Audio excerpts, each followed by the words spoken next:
رکاوٹ پیدا کر دی تھی، شیطان نے درمیان میں ایک سازش چلائی جو کہ شیطان اس کے اندر کامیاب ہو گیا، تو اس وقت بھی آپ نے اپنے بھائیوں کو شرمندہ نہیں کیا، بلکہ سارا جو مدعا شیطان کو اوپر ڈال دیا۔ اپنے باپ کو یوں نہیں کہا میرے بھائیوں نے میرے ساتھ یہ سلوک کیا، یہ سلوک کیا، بلکہ بھائیوں کا پھر بھی حضرت یوسف علیہ السلام احترام کرتے ہوئے فرماتے ہیں شیطان نے سارا معاملہ کیا۔ اور یہ بھی یاد رکھیں کہ اللہ پاک کا ایک نظام ہے کہ اللہ پاک کتنی آزمائشیں، کتنا نظام، کتنی آزمائشوں کے بعد یوسف علیہ السلام اور ان کے والدین کی آپس میں ملاقات ہوتی ہے۔ چاہیے تو یہ تھا جب آپ قید سے نکلے تو اس وقت فوراً اپنے والدین کے پاس چلے جاتے یوسف علیہ السلام، لیکن اللہ کا حکم نہیں تھا۔ جو اللہ کا حکم تھا اللہ پاک نے اپنے تمام نظام کو اسی انداز میں چلایا، اور جب اللہ کا حکم آ گیا تو یوسف علیہ السلام کے والدین کے ساتھ ملاقات بھی ہو جاتی ہے، جبکہ آپ اس وقت بادشاہ تھے، اور بادشاہ ہونے کے ناطے سے عزیز یعنی مصر کے بادشاہ ہونے کے ناطے سے آپ نے اپنے والدین کو اپنے پاس مہمان رکھا۔ اور اس کے بعد اللہ کا پیغمبر عاجزی و انکساری، یہ بھی یاد رکھیں کہ بندے کے دل کے اندر ہر وقت عاجزی و انکساری ہونی چاہیے۔ دولت دینے والی ذات بھی اللہ، دولت لے کر جانے والی ذات بھی اللہ، عزت دینے والا بھی اللہ، اور عزت واپس لینے والی ذات بھی اللہ۔ وہ اللہ جب چاہے جو چاہے جس انداز میں چاہے کر لیتا ہے، اور بندے کو چاہیے کہ ہر وقت اللہ کی بارگاہ میں عاجزی و انکساری کرتے رہنا چاہیے۔ اور یوسف علیہ السلام اللہ کا شکر ادا کرنے کے لیے یوں کہتے ہیں رب قد آتیتنی من الملک، میرے رب نے مجھے بادشاہت عطا فرمائی۔ یعنی بڑی عاجزی و انکساری کے ساتھ جو اللہ نے کرم کیا تھا نا، وہ والدین کے ساتھ گفتگو ہو رہی ہے کہ اللہ نے مجھے قید خانہ سے بھی باہر نکالا، اور اللہ نے آپ کو ایک صحرا یعنی کنعان کا علاقہ، مصر کے سامنے کیا تھا، ایک صحرا کا علاقہ تھا، کہ اللہ نے یہ بھی کرم کیا کہ آپ کو صحرا کے علاقہ سے نکال کر مصر کے ایک بہترین ماحول کے اندر رب ذوالجلال لے کر آیا۔ اور پھر فرماتے ہیں کہ اللہ نے رب قد آتیتنی من الملک، میرے رب نے مجھے بادشاہت عطا فرمائی۔ یہ بھی اللہ کا کرم ہے، جس کو پر چاہے اللہ پاک کرم فرما دیتا ہے۔ اور دوسرا کرم پھر آگے، پہلے بھی آپ نے اللہ کا کرم کے بارے میں ارشاد فرمایا، اور اب پھر کہتے ہیں وَعَلَّمْتَنِي مِن تَأْوِيلِ الْأَحَادِيثِ، اللہ کا میرے اوپر ایک اور کرم ہوا، وہ کیا تھا؟ رب ذوالجلال نے مجھے خوابوں کی تعبیر کا علم عطا فرمایا۔ یہی وہ خواب تھے جن کا علم آپ کو رب ذوالجلال نے حضرت یوسف علیہ السلام کو عطا فرمایا تھا، اور ان خوابوں کی تعبیر کے بدولت آپ قید خانہ سے نکلتے ہیں۔ قید خانہ سے نکلنے کے بعد تخت شاہی کے اوپر آ کر بیٹھتے ہیں، اور پھر آپ نے وہ زمانہ بھی جو قحط سالی کا آیا اس کا بھی آپ نے انتظام فرمایا، خوشحالی کا جب زمانہ آیا اس وقت بھی آپ نے انتظام فرمایا۔ تو اللہ کا پھر بھی آپ شکر ادا کرتے ہیں کہ اللہ پاک نے مجھے بادشاہت بھی عطا فرمائی، اللہ پاک نے مجھے خوابوں کی تعبیر کا علم بھی عطا فرمایا۔ اس کے بعد اللہ کی بارگاہ میں التجا کرتے ہیں، اللہ کی تعریف کرنے کے بعد فرماتے ہیں فاطر السماوات والارض، اللہ نے آسمانوں اور زمین کو پیدا فرمایا۔ یعنی پھر بھی اللہ کی بارگاہ میں تعریفی جملے پھر بھی یوسف علیہ السلام فرماتے ہیں، اور اس کے بعد فرماتے ہیں انت ولی فی الدنیا والآخرہ، کہ تو ہی میرا دنیا اور آخرت کے اندر ولی ہے، یعنی تو ہی مجھے میرا دنیا کے اندر بھی باری تعالیٰ میرا مددگار ہے، آخرت کے اندر بھی تو ہی میرا مددگار ہے۔ اور اس کے بعد بڑی عاجزی و انکساری کے ساتھ اللہ کا پیغمبر یوسف علیہ السلام اللہ کی بارگاہ میں عرض کرتا ہے توفانی مسلمہ، اللہ مجھے موت آئے تو اسلام کی حالت میں آئے۔ یاد رکھنا اسلام کی حالت میں خاتمہ بالخیر، اللہ کے نبی نے بھی، سرکار دو عالم صلی اللہ تعالیٰ علیہ وسلم نے بھی خاتمہ بالخیر کے بارے میں دعا کی۔ یعنی انسان زندگی گزارتا ہے، گزارنے کے بعد انسان جس بندے کا خاتمہ بالخیر ہو جائے سمجھو اس کی ساری زندگی بہتر ہو گئی۔ تو خاتمہ بالخیر کے لیے دعا کرنی چاہیے، یوں اللہ کی بارگاہ میں دعا کرنی چاہیے کہ باری تعالیٰ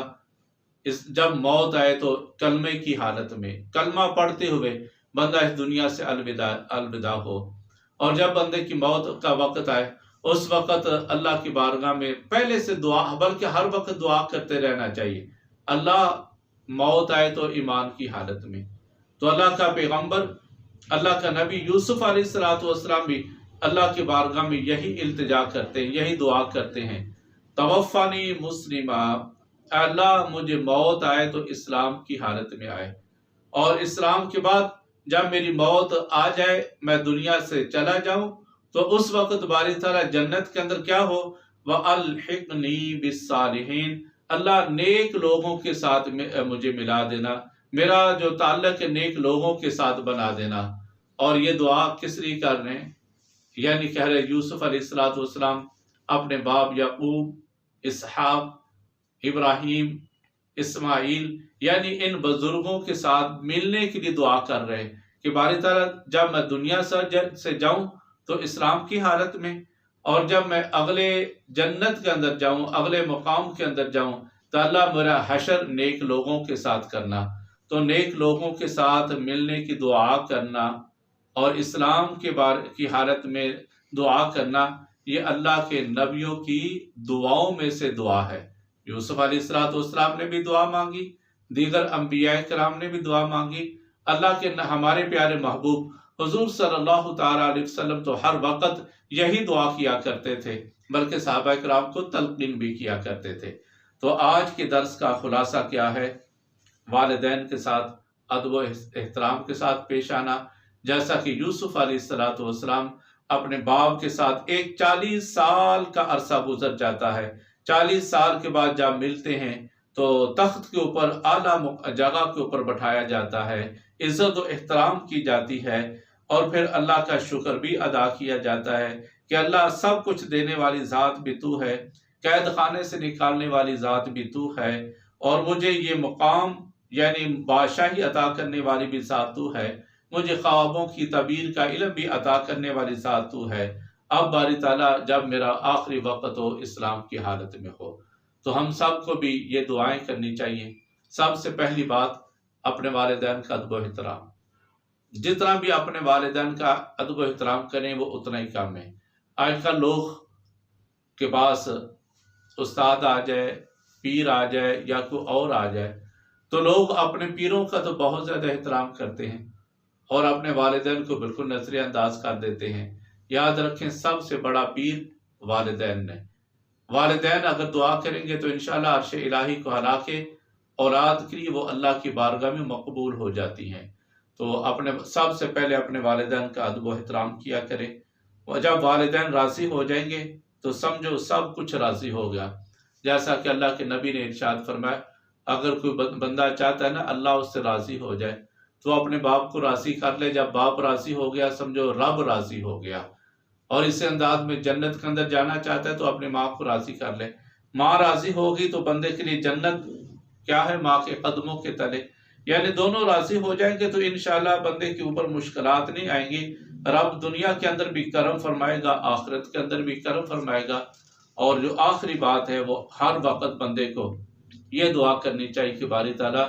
کلمہ نصیب فرمانا، خاتمہ بالایمان فرمانا۔ جب خاتمہ بالایمان ہو جائے گا تو سمجھو ہماری دنیا بھی بہتر ہو جائے گی، ہماری آخرت بھی بہتر ہو جائے گی۔ اللہ پاک ہم سب کو جو کچھ بیان کیا، سن کے سنا کے عمل کی رب ذوالجلال توفیق عطا فرمائے۔ وآخر دعوانا ان الحمدللہ رب العالمین۔ السلام علیکم ورحمۃ اللہ وبرکاتہ۔